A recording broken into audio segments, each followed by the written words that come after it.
Emmanuel, just listening to some of what the German Chancellor said today, she sounded quite defensive. Why do you think that is?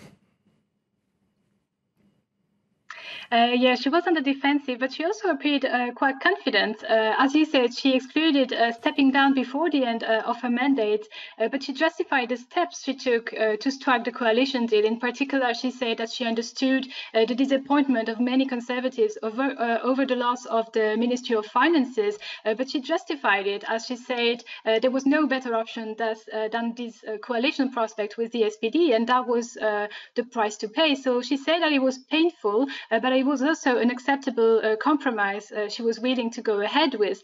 She also acknowledged that the Conservative Party was in need of a renewal, and she said that the 6 ministries secured by the Conservatives in the coalition deal would not all go to senior politics of the party, but also to younger generations. So quite typically, she minimized the criticism that we heard against her ever since the elections back in September, but even more so after the coalition deal on Tuesday.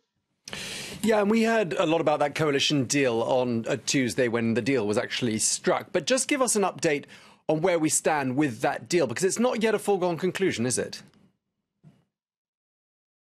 No, there is a deal. So there is the possibility of a coalition government now that the parties agreed on it, but it's all hypothetical for the moment because all the members of the Social Democratic Party, and that's about 463,000 people, have to decide. And that will only be at the beginning of March at the party's next convention, whether or not they allow their leaders to be part of a coalition government. And that's completely uncertain as the party is highly divided over the issue. And tonight, Angela Merkel was asked, what if there is no deal? What would she do then? And she said that she would remain at the president's disposal as a candidate to her own succession. But for now, we still have at least a couple of weeks to go before we know for sure that there's a possible coalition government in Germany.